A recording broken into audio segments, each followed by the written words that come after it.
Branded ஷாப்ல burger, பீஸா, அதுக்கப்புறம் மோமோஸ் அந்த மாதிரி நிறைய சாப்பிட்டாலும் நம்ம பேக்கரி மாதிரி எதுவுமே வராது. நம்ம பேக்கரி போனா நிறைய விஷயங்கள் பார்ப்போம், டிஃப்ரெண்டா கலர் கலராக வச்சிருப்பாங்க. ஸோ அது ஒரு சாப்பிடும்போது பட்ஜெட் ஃப்ரெண்ட்லியாகவும் இருக்கும், அதே மாதிரி அந்த டேஸ்ட்டும் வந்து செம்மையா இருக்கும்.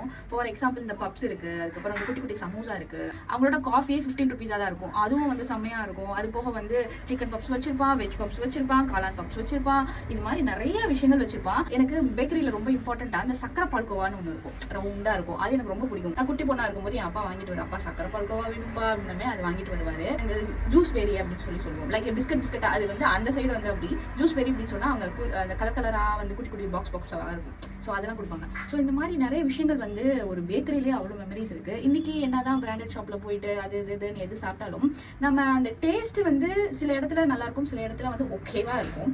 இருந்தாலும் அந்த பழைய பேக்கரியோட டேஸ்ட் எதாலையுமே அடிச்சுக்க முடியாது. சப்போஸ் உங்களுக்கும் இந்த மாதிரி தோணி இருந்துச்சுன்னா மறக்காம கமெண்ட் செக்ஷன்ல கமெண்ட் பண்ணுங்க.